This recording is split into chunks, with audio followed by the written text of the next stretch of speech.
right. So welcome everyone to another day of the Release to Reawaken Summit. My name is Rachel Sims and I am your host through this beautiful week of conversations. I'm here today with Mariee Walsh, who is a beautiful healer. She is an empowerment coach who really helps women step into their power. So perfect person to be talking to this week. And she has done incredible healing herself. She studied yoga and meditation, among many other things and modalities she's helped herself with and helped others that she works with. So Mariee, thank you so much for being with us today. I'm so honored that you have joined us. Thank you for having me. And so Mariee is joining us from Perth, where she's been for a few years. So where she is now, it's the morning, and I'm here at 8 p.m. in New York. So I'm really grateful that we're able to connect through this technology and be here together. So Mariee, as we've been asking everyone to start off the conversation, I'm curious what personal power means to you. I think personal power means finding that intuition, I guess, for lack of another word, within that helps you really to identify with your truth, with your authentic self, and helps you on that journey of self-discovery. So that power really is within us all, but sometimes many of us don't realize that it's there or don't tune into it as often as we perhaps should. Yeah, and it is. It's, that's what's so beautiful about this week and all these crazy shifting energies. And sort of the reason that we've put this summit together is this idea that we're all reawakening to this inner power. And, we've always had it, right? It's always lived within us. And to be able to reawaken to it, to sort of pull back the masks and take away, all the layers of ourself that we've covered up, not even knowing, to be able to step into that power and step into our inner calling and inner self. So absolutely, it's like coming back to your truth, coming back to your authentic self. So exactly that, without the masks, without the name, without the experience, without the people around you. Who are you? It's about discovering that and then using that to step into who you're meant to be and why you're on this planet, why you are here, and what your purpose is. Yeah, and all those questions are the questions that a lot of us are starting to really ask ourselves at this time. Those deeper questions that crop up here and there, I think, through life.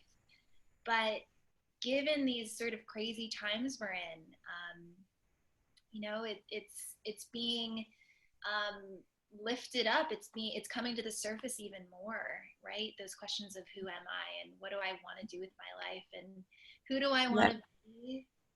Perfect time to start going inwards to, this is almost like the universe has created this time for us to all take a step back, to zoom out, to look at what's actually going on. What do I want to live this life where I'm, stressed and burning out and just, living, like this in this stressed state? Is this what I want for the rest of my life? Or do I want something different? And I guess that power is the change. It's that power within to create the change, because we can only change ourselves. We can't change anybody else. If we want change, that change comes from within, and that change can come from finding this internal power, this internal strength, this internal fire. It's like a fire within us all. That we just want to tap into and expand. Yeah, it is an inner fire. And it's something that it's something that should light you up, right? It's like, I think we've been so like suppressed in so many ways and think that's normal. Think Yeah. that you go about life in this sort of mundane rhythm and pattern. And of course, there's ups and downs in life, but Yeah. really, life should be joyful and life should be happy and it should be exciting, right? And that's, of course, not going to be every day, but Yeah. why, if you can have that more in your life, then why wouldn't you want that? Absolutely. Right? Yeah. Yeah. Yeah. So to really tap into it, it is that inner fire.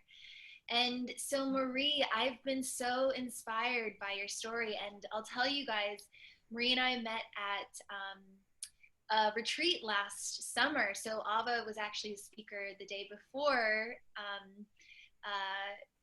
We're speaking with you, Mariee. And Mariee was one of the other women who was at this yoga meditation retreat, and we got to know each other there.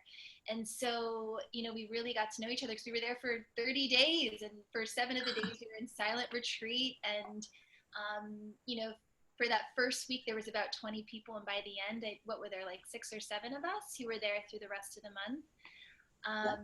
So we really got to know each other, and it was really such a beautiful experience. And I was so grateful to be able to hear Marie's story about how she got to where she is now. And you've just been such an inspiration for me in Oh, really trusting yourself. I don't know if you know that, but you have such like an inner will and an inner drive, and you really ask yourself those deeper questions and trust yourself. Like you were one of the first people who I met who really learned to trust themselves, and even if it was a hard decision, um, you just went for it. It was sort of this fearlessness in you, and it's been really inspiring, really. Um, thank you. so, Mariee, if you could tell us a little bit about your sort of life journey and how you got to where you are today. Yeah, it's been quite a journey. But yeah, I mean, I'm so grateful that we connected in Bali, and Bali was like a massive transformation for me personally. There's a lot that kind of went down in that retreat and that space, and my soul sort of expanded, I think, through that process. But to get me to there, it was a bit of a journey. I've kind of been, I was brought up in Huddersfield, which is a town in England. And I, have brought up with a beautiful family, and then kind of went into the schooling system, and then got to college and didn't quite know what I wanted to do. And I had 2 options there. I could have taken some time out, or I gone to university. And I ended up choosing to go to university because I thought that's what I was supposed to do. That's kind of like what you're conditioned to do. That's like the expectation at that age. Everyone goes to university. And so I went to university and studied performing arts because that's what I enjoyed. I enjoyed dance, movement, music. But then there was something not right there. There was something just that I didn't feel right. And so I trusted that, and I quit. So actually throughout life, I think I don't realize I've not taken credit for all the times I have actually trusted something's not quite right. So then I did take a year out, and then in that year out, I actually worked. And through working, I found an industry called marketing. And from that, there was this woman who had a very successful marketing business. She had like the fancy car, like the beautiful house. She was a successful woman in business. I was in awe of her because she was just like this woman. She's in control of her life. She's got it all. And so she inspired me to go into marketing. And I asked her, what is the thing? What do I need to do to get into this career, this sort of career? And she said, go and get a degree in it. So I went and got a degree in it. And 4 years later, I received the first class degree. And then like this job just kind of popped up, and I automatically went into the working corporate system. And I enjoyed that to a degree. I mean, that's what life was, you know. That's sorry, my dog in the background with his jumper on. That's what I thought I was supposed to do, right? You know, go into the working system, you know, get a better job, get a better car, you know, get a good house, you know, nice house with nice furnishings, and you know, I thought that was the normal thing to do.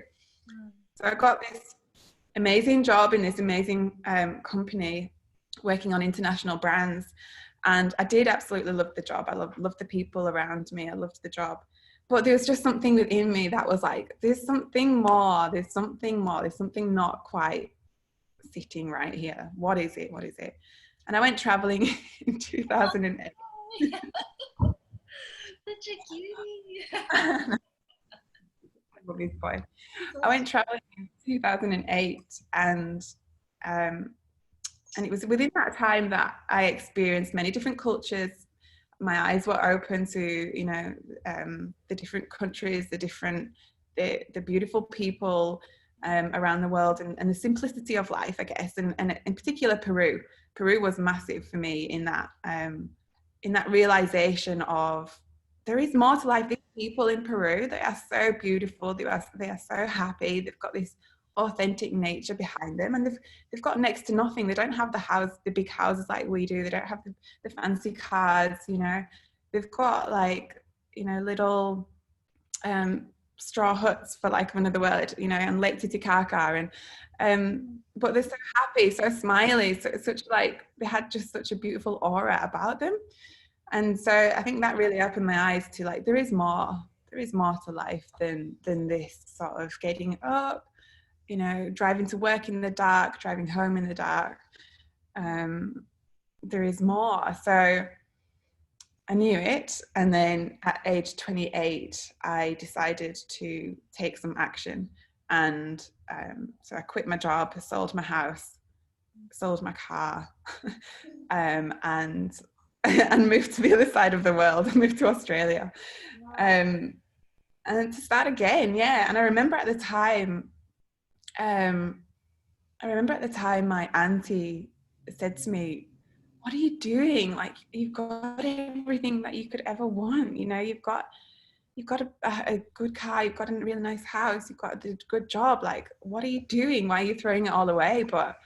And that still sticks with me today, that comment, you know, what are you doing? You're throwing it all away. And but I just had to trust myself that there was something within that just wasn't quite happy, because it wasn't quite settled, you know. I just knew there was something that was driving me deeper than what was going on in my head.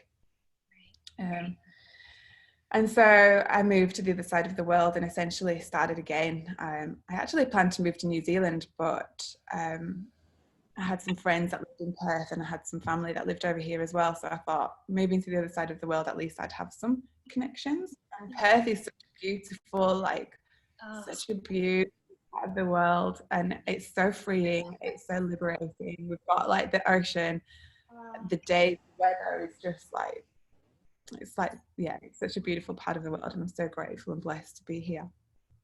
But so I moved here, and then fell into the corporate world again, you know, because that's what I knew, that was familiar to me, and that kind of stressed state was familiar. So I fell back into that sort of routine, but over here on the other side of the world. And then it got to that point, and it was like, all right, I've been in this job now, and I actually got into this job, and within 6 months, like, I started, and it was like a really stressful marketing manager job for another big brand over here.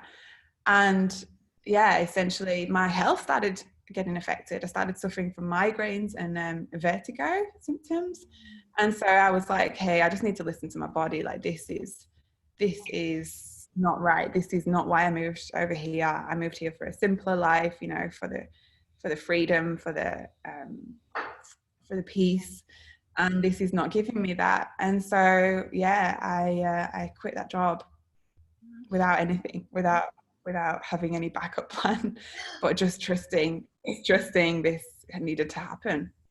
Thankfully at the time I had a boyfriend who was supportive of that. He could see how you know, it had affected my health.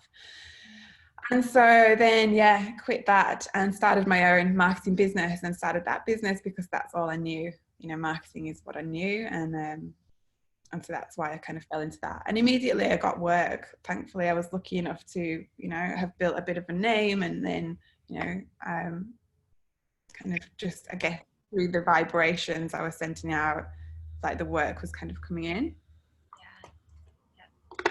And then again, we got to the point where, do you know what? This is great because this is freedom. I'm not working 9 till 5 every day. You know, I'm working my own hours. I'm not working 9 till 5, but then I might be working like 7 till 10 in the evening, you know. And so it kind of like, well, is this really what I want to be doing? Like sat in front of my computer all day, every day. You know, yeah, I've got a bit of freedom where I can go and see my friends, perhaps in the middle of the day. I'll go to the beach, but you know, I've still got work to do and still got to sit at the computer for hours on end. But I didn't realize that at the time. And then, but I knew that there was some change that was needed, and I hired a mentor myself. Hired a mentor or a coach, whatever you want to call it. And I hired her to help me sort of shift this into, you know, this very doing masculine approach into an alternative way. And through working with her, actually discovered that I don't know if it was working with her, but being open to her energy. One of the branding clients that I was working with asked me to be a mentor for her. So and it's funny because years ago, in my goals books or my sort of future life books, I'd written that I wanted to inspire other women, and I'd wanted to help like coach other women. And naturally I was always that person that people came to, like, you know, all the cousins and friends and everyone was coming to me for advice. So it kind of came naturally anyway. And all I'd tell them is, what's your intuition telling you? What does that gut feeling tell you? So I worked with this branding client who asked me to be her mentor, and then kind of fell into that. Within like the space of a month, I had like 5 clients, and I can't even tell you how that happened. Energy. All energy, exactly that. Yeah, it's just the energy. And then so then I had like 5 clients one-to-one, and honestly, like, I absolutely love that work. Like, I'm so passionate about helping other women find themselves, you know, find their truth, and share my story, because like, it took me a while to find it, but you know, we all know that there is more. I think deep down within, I think there is an inner knowing that, you know, if you kind of in that sort of mundane life of work, there's always that sort of inner, okay, is this really it? Or is there more to life? And so then that kind of started this whole journey. And then I've had the courage, I guess, to just let go of the branding and you know, decline clients, which was tough, like, for the ego, to like saying no. But when it's not aligning with your truth and your purpose and your passion, then that's when you've got to trust. And so it is hard, I'm not going to lie. Like, it's hard sometimes because the ego does get in the way. But ultimately, you've always got to come back to your heart and what your soul wants. And so from that's just been a journey now of you know, helping other women. And I just love how it's working, and you know, people are just so inspired and you know, transforming themselves, which is beautiful. Thank you for sharing. It's such a beautiful story. It's really, I mean, you are someone who like trust so much in your inner knowing, and like you said, it's not always easy. It can be really, really hard. But to just know that there's something more, and it's also that idea of your own value. I think that's part of that trust, right, is knowing your own value, right? You have value in this world. You have unique energy and you're a unique person, and you have so much more to offer than, sort of this cookie cutter idea of what life is. And, a point that I want to touch on that I think is so sort of potent and powerful at this time is this idea, like you said, when you sort of shifted from this masculine dominant energy to more of a feminine, just um, like allowing and receiving energy, right? So the feminine, so for those who are sort of new to that idea, um, in the world, in the universe, there's duality in everything, right? So you have the light and the dark, you have the good and the bad, you have the feminine and the masculine. So whether you're a woman or a man in the physical form, you have those two energies within you. And society has been living in a very masculine energy wise society for years now, centuries, right? Like a really long time. And, it's not to say that the masculine energy is bad, but it's sort of turned into a bit of a toxic masculinity, right? Where like um, doing constantly is what life is, right? Where we feel like if we're not doing something, then you're not going to succeed, or you're not going to make it in life, or um, whatever it is. But it's sort of this idea that we've been so out of balance, right? That we've been so in the masculine that we've shunned away that sort of feminine energy in a lot of different ways. But I love that you brought that up, Mariee, that once you worked with your coach and opened your energy up to that feminine, more of that feminine sort of like allowing and just being, that's when everything sort of started to happen, right? It's like things started to fall into place a bit. Yeah, absolutely. And I think being in Bali, that kind of really opened us up with all the yin yoga that we were doing, because yin is all about stillness and connecting within. And I think yin yoga is great to help really open up to that energy, I guess, if you're not used to it. I think it's a great start.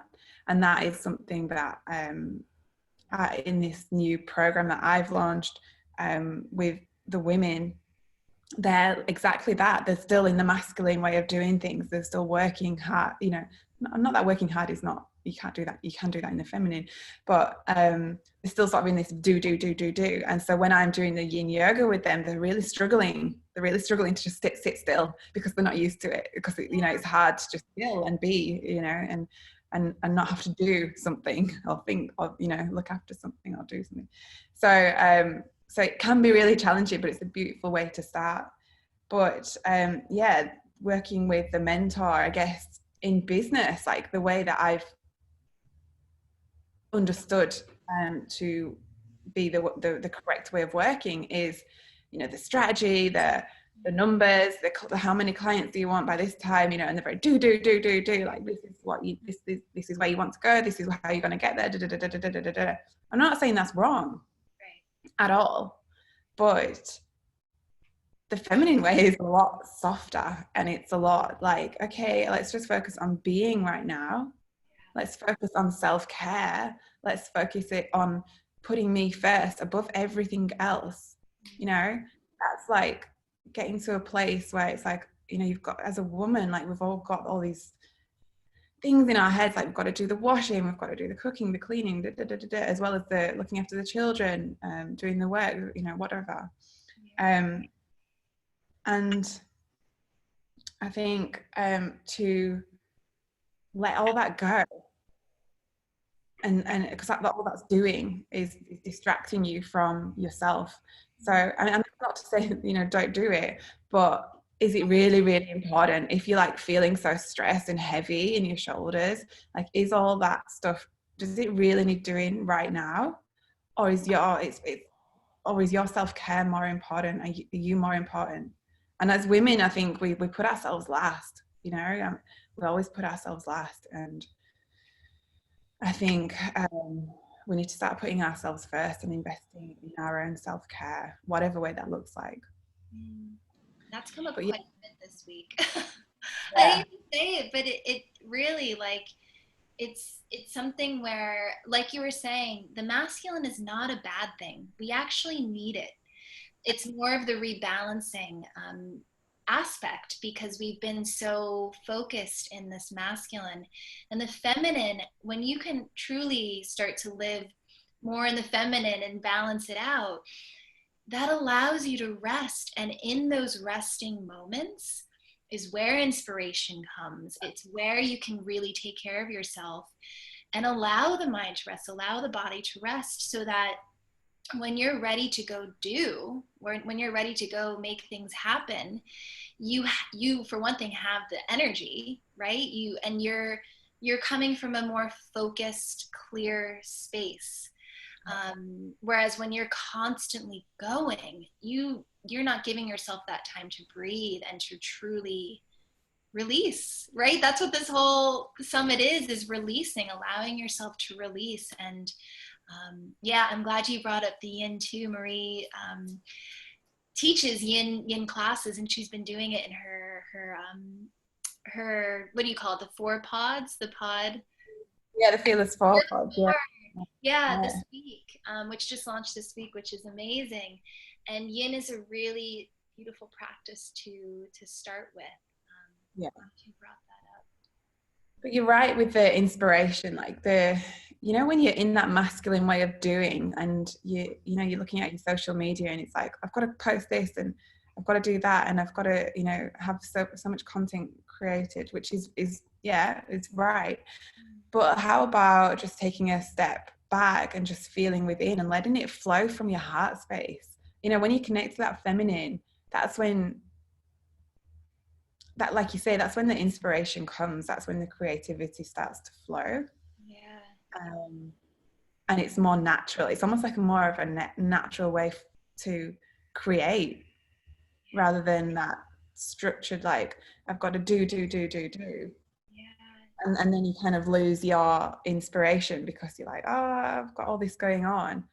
Whereas when you connect to your feminine and just allow yourself to just be and find that stillness, like, that inspiration always will flow, because you've got the space to be able to let it, to allow it in. Yeah.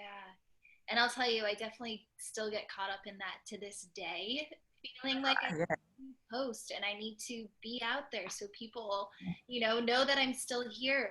But the posts and the videos and everything that gets the most engagement are those just flowing. Like, when I'm just like, I'm just gonna, this is what wants to be said, right? I'm not gonna edit everything. I'm just gonna, like, put it out there.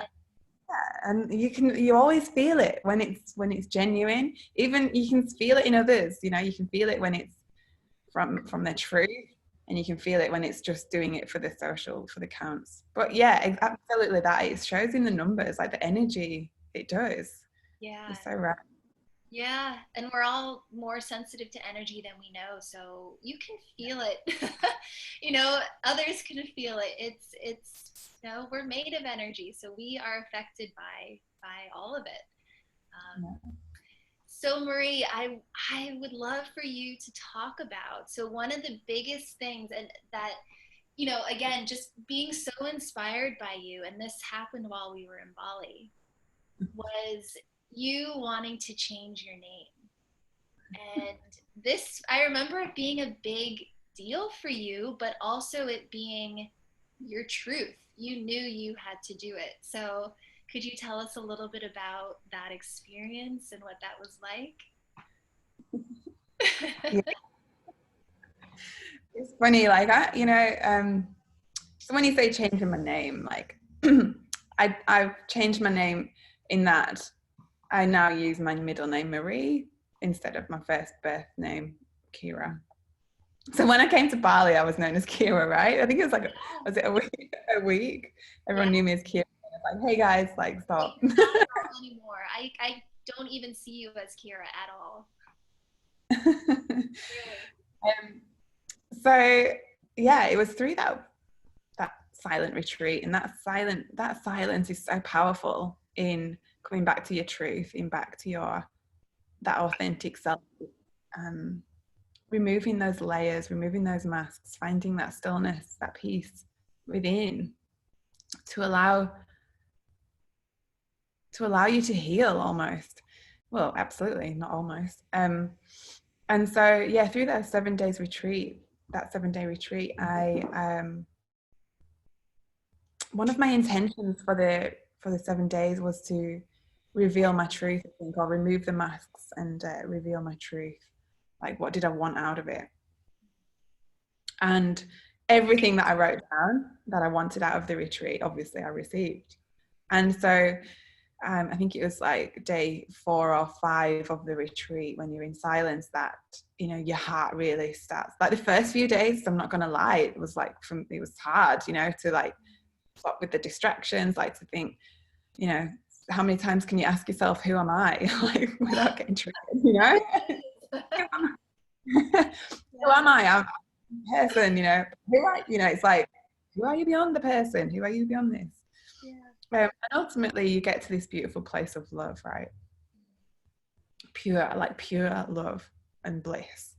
And in that space is where you're really connected to whatever you want to call it, God, universe, your higher self, whatever it is to you. That connection is always there, but you can connect to it when you've got this, you know, when you've got that stillness in that space, I guess. And in that silence, you know, the connection, you've got no other distractions than, you know, like however, I think it was like 7 hours of yoga and meditation or longer a day. And so I had some real beautiful space to be able to get clarity and ask questions and, you know, and understand myself on a deeper level. And so through one of the meditations, I actually saw my full name in a vision, like all the 4 names, Kira Mariee Eileen Walsh. And in this meditation, the first name, Kira, was dropped. It was like completely just fell away. And then just all that was left was Mariee Eileen Walsh. And so I had that vision in a meditation. But I didn't really connect. I was like, that was weird. You know, wrote it in my journal. That was weird, but whatever. But in the meantime, I'd had 3 vivid dreams that week, all about losing my identity. And I think that is a challenge within ourselves as you step onto the self-healing, self-discovery, spiritual, whatever you want to call it, path. Your identity is continuing to evolve and change and shift as you do the work. And I was questioning, I remember at the start of that Bali, you know, we all sat in that circle and I was like, I don't even know who I am anymore. You know, I actually broke down and cried and like was so vulnerable, saying I don't even know who I am anymore. And I had 3 vivid dreams, as I said, and these dreams ultimately were all about losing my identity in some way, shape or form. So it was about losing my driver's license, passport, purse, car keys, all those things that you see that identify you as a person. And if you were to lose them, then you're nobody. Do you know what I mean? Like, and so, and in these dreams, every time at the end of it, and when I felt like I'd lost everything, I had an internal panic. You know, I felt that internal anxiety within. And then that happened 3 times, 3 different ways, but ultimately all the kind of same conclusion. And then it happened in reality, right? It actually happened in this reality. And I was with you at the time when we went into Ubud, and we were going to draw out some money, and I laughed because I couldn't believe it at the time. I looked in my purse, looked in my bag and nothing was there. I didn't have my passport, my purse, the keys. I'd lost. I'd literally had nothing, and I was like, immediate dread, like, oh my God, how am I going to get out of Bali? Like, I've got no passport. Oh my God, it's been stolen. And you know, you just the irrational part of the brain just goes into that panic mode. And yeah, with you, I remember we called like the resort, and they were like, no, we can't see anything. You know, there's no purse here. And so I just remember being like totally shocked, and then just getting to a point where, oh well, do you know what? Whatever. And it was like a split second. It was like I was panicked, and then it was just like, oh, well, whatever, it'll work out. You know, and it was almost like that. It just dropped. Yeah. I remember that you were in a panic, and it was only just getting to really know each other, because I think it was right after the silent part where we couldn't really talk. And I was like, oh my God, I want to help this girl, but I don't, you know, what can we do? It's like, you know, I think it was stolen. It was stolen. Like, we were in Ubud and it was just gone. Yeah. Yeah. It's like, there's nothing we can do, you know? This happens all the time there. Yeah. And so I just let it go. I just was like, okay, well, there's nothing I can do about it. Yeah. Whatever. Yeah. And then turns out it wasn't actually lost. It was in my room, like hidden away. But in the meantime, like we went to lunch with everybody, like at that cafe, and we were having a discussion, and I shared the story. It's like, I've had these dreams this week about. And I was saying, oh, I've not got my purse, I've not got any money, like I don't know what's happened to it, I think it's lost, I think it's stolen, you know, worst case scenario. And then as I was sharing the story, I was saying, it's so weird because this has happened in 3 dreams this week. And then I was starting to connect the dots. And then I was like, oh yeah, right, this is the universe trying to tell me something. And then I went back to that meditation and my name being dropped, and it's like, right, okay, this is trying to tell me that I'm holding on to this identity, this idea of who I think I am, that I need to just let go of. And so it was through that discussion with the girls that actually one of the other girls had said she changed her name for a period of time because she felt that was right at the time, but then she has since changed her name back to her birth name. And so it was almost like hearing that was like, okay, so this is okay to do. Like, this is not, nobody's going to judge me for doing this. And on the way home in the taxi, I came back to, my mind was kind of going. And then I was just kind of coming back to the meditation and seeing the names Mariee, Eileen, Walsh. And then I just saw this like vision of Mariee, like drop the E from Eileen coming into the E, so like a double E in Mariee. And then as I just had that vision in my head, I looked out to the side and I saw 777. And 777, like, I can't remember what it means now, but it was like I don't know if it was like foundations for new beginnings. That was it. And it was was it. I forgot about that. Yeah. And so it's like the universe almost, and I just trusted that was the universe saying, yeah, this is okay, like, you've got this, like, this is okay, this is the foundations for the new you. And so then I think it was that night at meditation, and I was like, hey girls, like, from this point onwards, I want you to call me Mariee. Yeah. And everyone was like, hey, I remember you even saying it at lunch, like, you were just like I think this is what needs to happen. And then at that meditation, you're like, it's done. Like, I'm now Mariee. And we were like, wow, that's incredible. Like, that you were able to uncover that and come to that realization and own it. Yeah. You know? Yeah. And that it was a beautiful, I mean, and it's not been easy, you know, I'm not going to lie, like, my family are all like, what? Like, she went on a Bali retreat and she's come back and changed her name. Like, who is this girl? We don't know her anymore. And I actually did struggle because my dad got married that year, and I went home and I had that whole, you know, because it was beautiful, like with the people that were in the Bali retreat, obviously everyone was in the same space. Everyone was open to receive. Everyone was like supportive of one another and truly understanding one another on that deeper level. Yeah. But then when you sort of come out of that bubble and share this with others, it's like people don't quite understand because they've not been on that journey with you.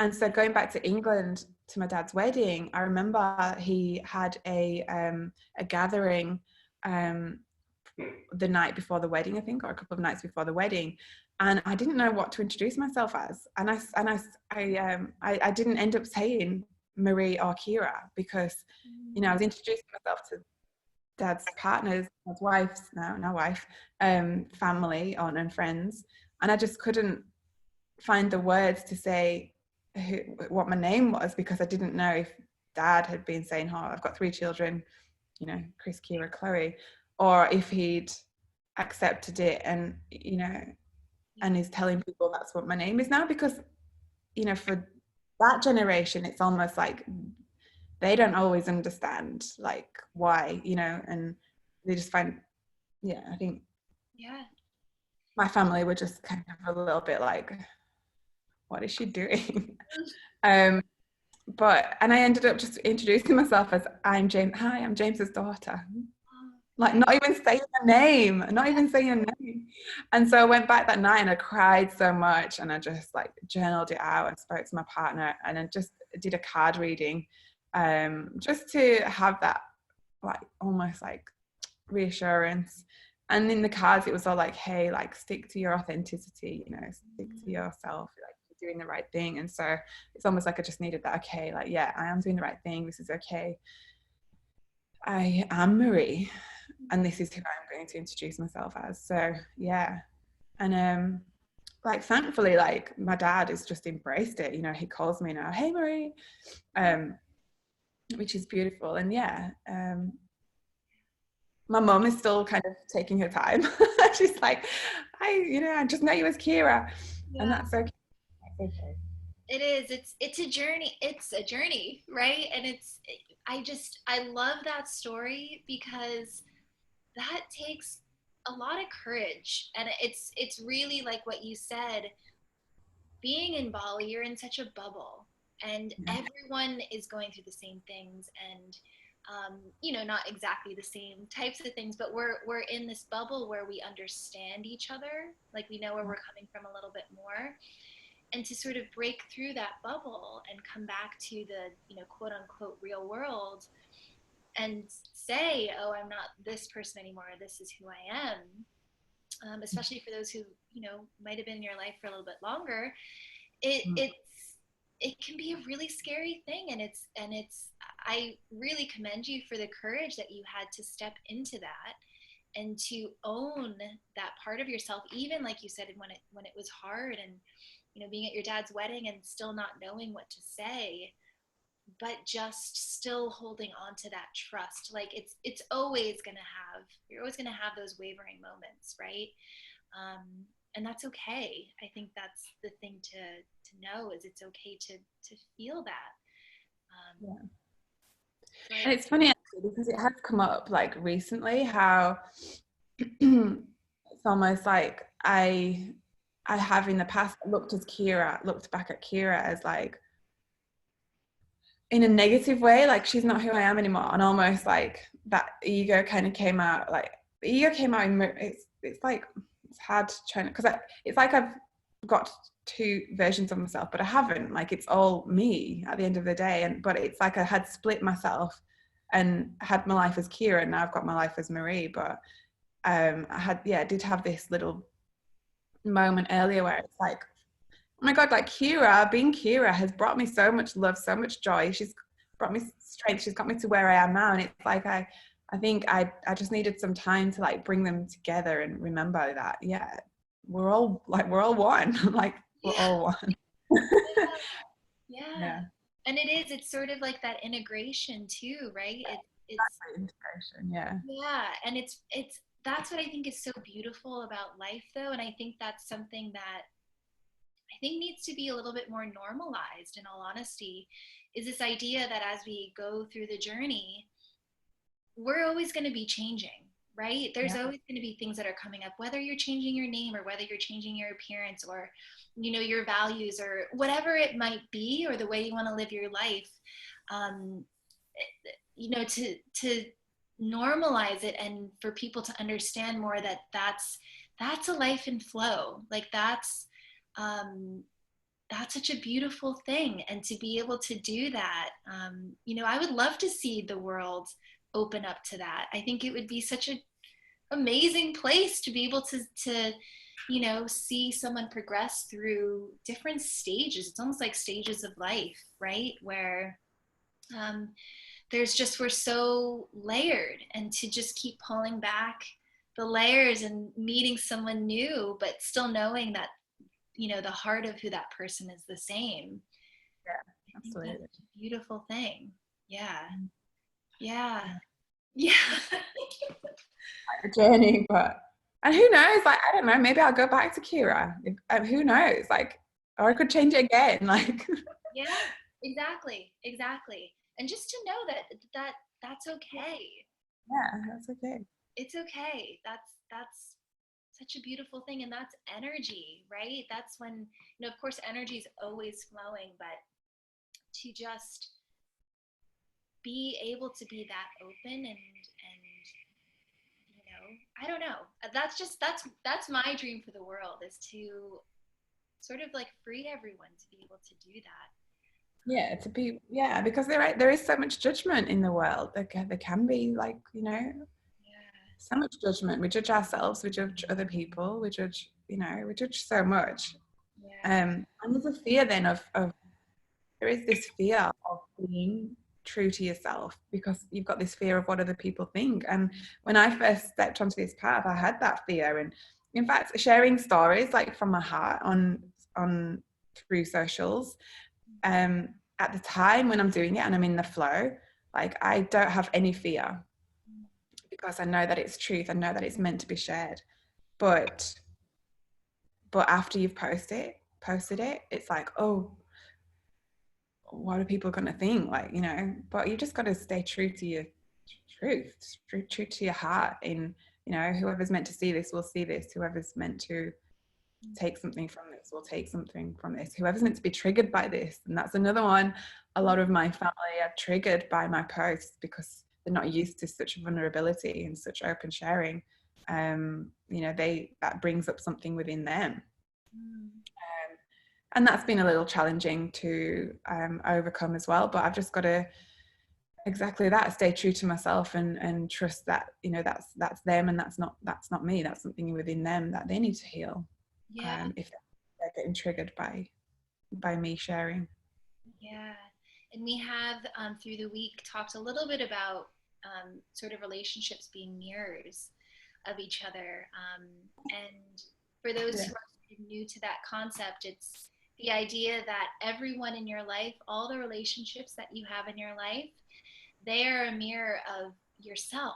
And so if there's something that you're feeling triggered by, it's something to look within yourself and ask why am I being triggered by that? Like, why am I feeling a reaction within myself? Um, Mm. you know, to be able to release it, to not hold on to whatever that might be. Um, so triggers can be hard for sure. They're not a fun thing to go through, and you know, especially when you're um, sort of up against it with family members or people you're close to.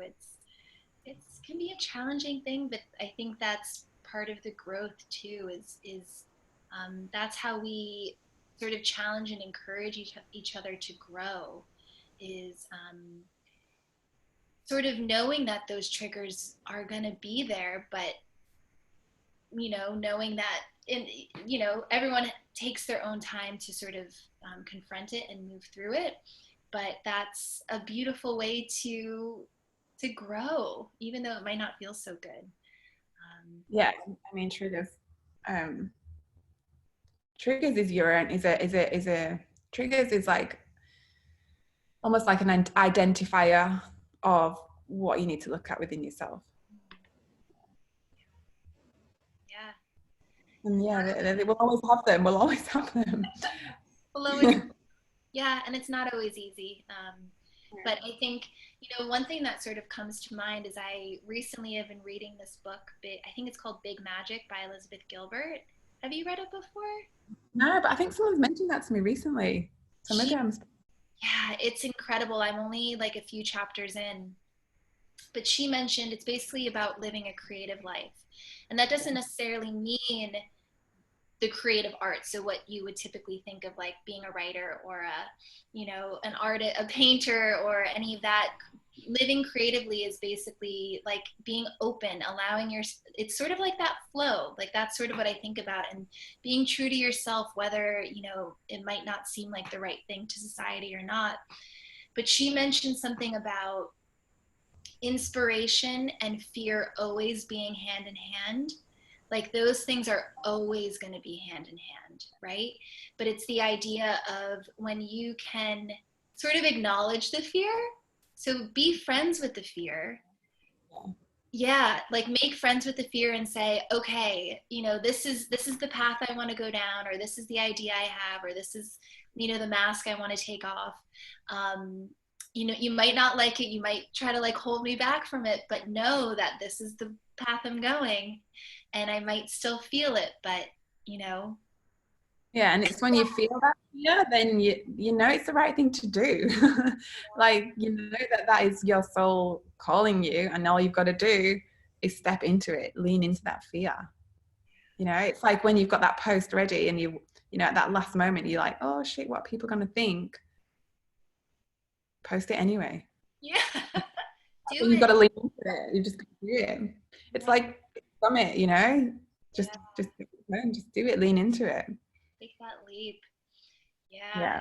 um I always say that's when you know, like that's always been an indicator for me that I know when I'm on the right path, is where I'm on like the precipice of fear, but also like excitement. Yeah. I've something that excites me, but I'm terrified. Then I know I have to do it. I know I have to Yeah. go that way. Yeah. So walking this path is not easy. There's a lot of, and fear has been a big theme this week too. And I think it's like you said, just leaning into it, um, and knowing it's okay. It's going to be fine. Yeah. It's not an easy path, but it's a beautiful path. You know, it's like you try and imagine life having not stepped into this journey, having not been enlightened or whatever you want to call it. Like, Yeah. yeah, it's like, how was life back then? Were you really happy? Because now, like, yeah, like you said, like it's this journey of um, seeking happiness almost, but knowing that happiness is not always going to be there. It's this journey. There's going to be times and peaks when you reach that state of pure happiness, but it's about the journey to get there. It's not about that being like a constant state. I think anyway, that's my kind of beliefs. And because how can you know like pure joy without, or pure light without the darkness? How can you know, if you feel good when you don't feel bad, or good moments when there aren't bad moments? It's like that polarity that you mentioned earlier. You know, how can you have one without the other? Yeah. um Yeah. but um but yeah, so it's not an easy journey, but it's a beautiful one. Yeah. Yeah, it's exactly as you said. It's with those dark moments, they can truly light the way for you. So to embrace it when you can, and not always easy, but And really feel into those darker moments. You know, it's all about feeling into them, and yeah, uh not just bypassing them and suppressing them and just thinking it'll be fine, put it in a box. It's actually having the courage to step into that and look at what's going on and why these emotions are sort of being brought to the surface. yeah, yeah, The whole ball game of stepping back into, you know, limiting beliefs and shadow work and conditioning, and you know, that's yeah. kind of a whole other And ball game. the thing, we're getting close to the end of our conversation, but the thing I think I would love for you to just briefly talk about, and I love that you've done this so consistently, is your journaling. because I think that's a really easy way for people to start sort of uncovering things and looking within. Um, could you talk a little bit about your process or just your practice of what you do, how you do your journaling? 'Cause I think Yeah, I do. Yeah, you know, journaling is such a powerful modality that we can all do, right? And there's so much power and therapy, I think, in putting pen to paper.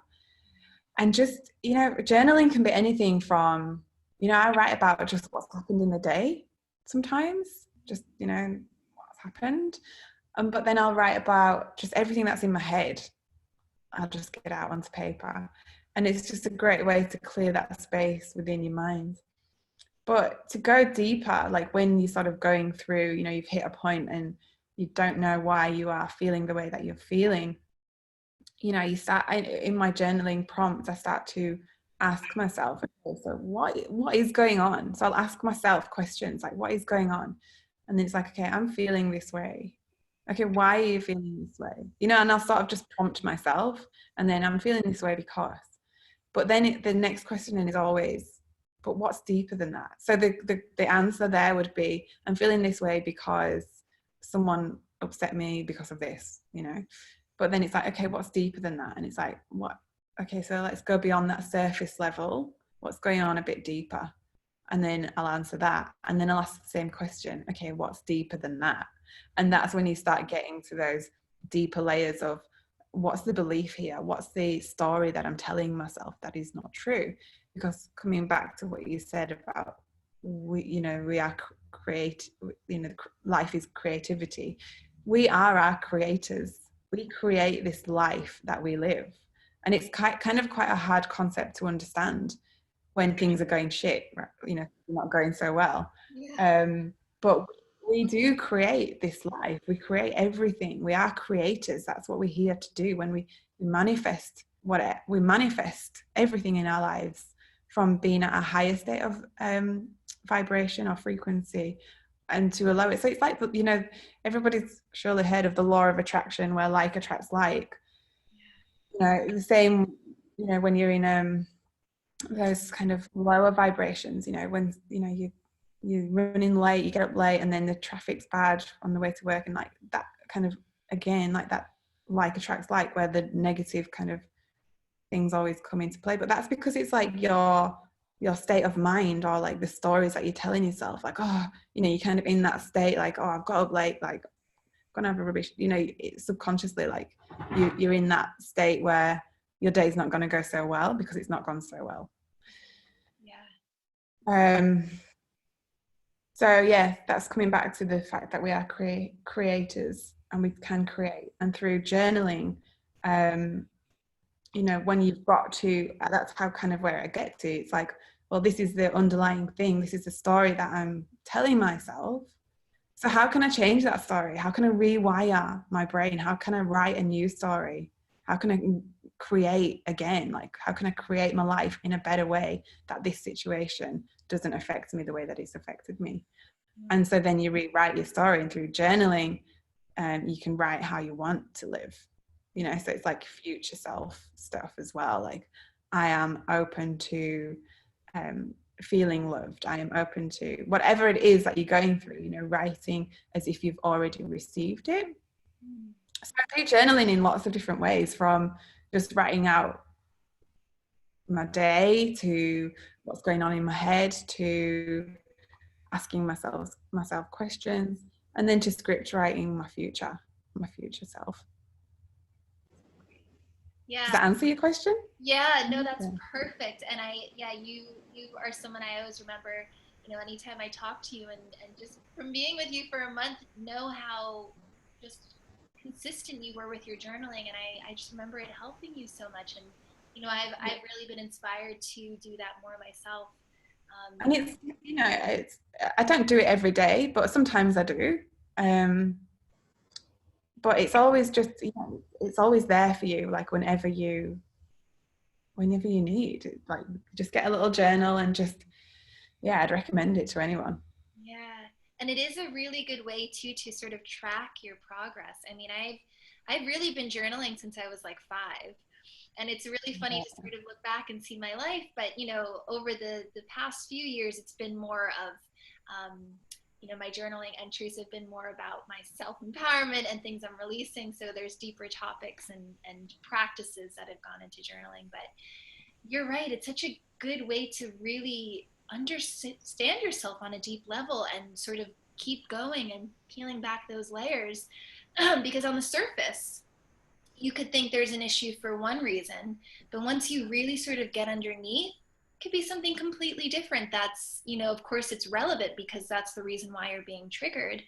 But to understand, you know, is there a pattern happening? You know, why, where did this start? How can I rewrite this? Because as creators, and like you said, we're all creating our own reality. A lot of times the patterns that we've developed over the years are living in our subconscious. And part of rewriting that is rewriting the neuroplasticity. So, right, so rewiring the brain, really. And one of the best things you can do is start writing it out and seeing it. Really giving yourself a visual. Yeah, right. Seeing it and then feeling it as if you've already received it, magnifies it. Yeah, yeah. Because the feeling is like, you know, the feeling is like the vibration. Yeah.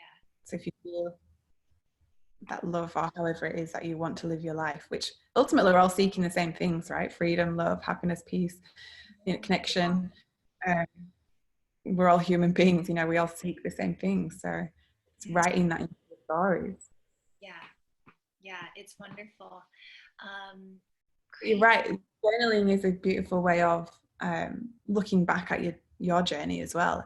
And it's funny, like when you journal after a meditation, it might not mean anything perhaps at that time, but then you could always go back to it and be like, oh, this links, and this is universe telling me something, and now it relates, and I totally get it. And yeah, Right. it's And that's like your experience with your identity in Bali, right? You had all those dreams and you were like, oh, this means something, but I don't really know yet. yeah, It is, it's true, you know. And that's why, you know, I could go on a tangent about journaling, but even dream work, that's a yeah, really cool thing to start writing down too, is when you know, if you're someone who has vivid dreams, start writing it down, because your dreams tap into your subconscious. It taps into another state of consciousness and being, and can deliver us messages that might seem totally weird and far out, but you could look back on it even a day later, weeks later, a month later, whatever it is, and be like, this makes total sense for yeah. what I needed to know. So yeah, I think putting pen to paper and getting those thoughts out in whatever way, like you said, is so great. Yeah. Really helps. Yeah.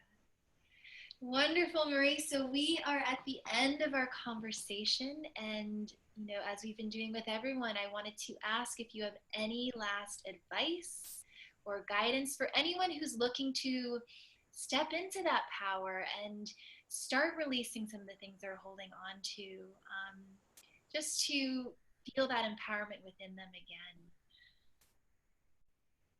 I know it's a Yeah, I think the advice, all my advice would be is, you know, if you've got that inner niggle, if you've got that kind of, it's like a niggling feeling that you know, you just know when you know. If you've got that inner niggle, trust in that feeling, and start seeking out what feels right to you. So if you've been following somebody on social media, for example, who inspires you, and you know, reach out to them, like have a chat with them, see how they got there, or what, you know, how, if they can help you even, or yeah, start. I'd just say start, if you've got that feeling, then trust in that and start seeking out what feels right, what aligns with you. You'll know. You'll know. Like for me, you know, Reiki was really calling me, and I really wanted to learn more about Reiki healing and energy healing in that way. And I just knew, so I kind of followed that, and then that's opened up doors. And that's it. Once you kind of get drawn to something or some modality or some person or something, that will open the door for your journey. So trust in whatever is aligning with you. So that trusting first in your inner niggle, and then trusting second in what is going to help you on your journey. I think is probably my best advice. Just and letting go of expectations of who you think you are and you're supposed to be. Letting go of that and trusting. It's all down to trust. I think for me, trusting in that feeling inside, and I think it.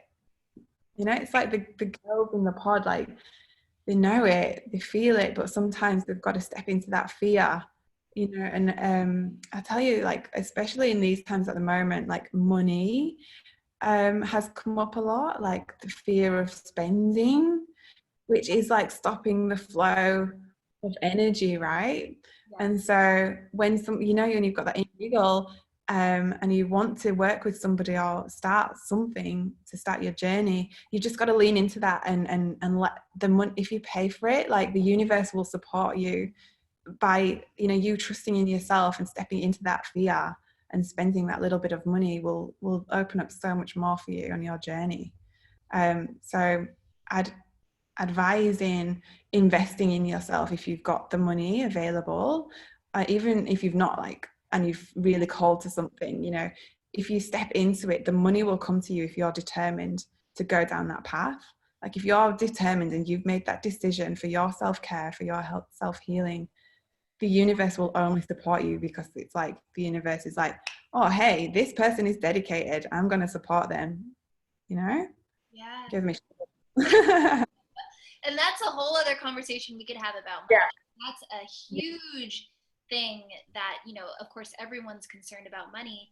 But in terms of the energy, it's that idea, like you said, if you feel called to something, especially when it comes to stepping into your power or aligning to your path, and it feels right, even though you might be a little bit concerned about money, follow it. Because for one thing, it's going to keep that flow of energy flowing. Money is energy too. And whatever that might be, as long as you can keep that flow going, it doesn't mean to go and spend your life savings. Encourage doing that unless it truly feels right, and that's your path. But keeping that flowing. Well, we'll have to have a whole other conversation about that, because it's a huge one. It's a big one, but I think it's something I've been working through this last week. I think because Taurus season is all about money, right? Oh yeah. Finances, and so I think there's a lot of stories and conversations going on right now about money as well. But yeah, like you say, whole other ball game, whole other story. Because it's that resistance. If you're resistant to it and you keep saying, I don't have the money to spend, I'm broke, if you have all those sort of negative ideas about money. And I don't remember if it was you or I think it was Steffi at the retreat who had this book. I forget what it was called, but it was all about money. And it talked about the resistance aspect of money, and, not using the negative terminology around money, because it puts up this resistance. Whereas if you allow yourself to open up to it and say, I don't know, rephrase it so you could say, I'm gonna be able to do this. I don't have it in my hands right now, but I'm gonna be able to do it. Or, however you can rephrase it so it's a little bit more of an open flow. Can be really helpful. So writing as if you've already received it, I think, rather than having it as like that, still not got it yet. Write it as if you've already received it. Yes. Is what but yeah, money is like a big topic at the moment. It's like there's a lot of conversations around it. Yeah. We'll have to do this another time with all about that. But yes, trusting, investing in yourself, putting yourself first when you need to. I think those are great. And allowing yourself time daily, I would say. Self-care is so important right now. Yeah. Be disciplined in putting your self-care first. Be disciplined in putting your self-care first. Every day. Something. Yeah. So Mariee, thank you so much for being with us for this beautiful summit. And for those who would love to connect with you, can you tell us where's the best place to do that? Is it, email or Instagram, or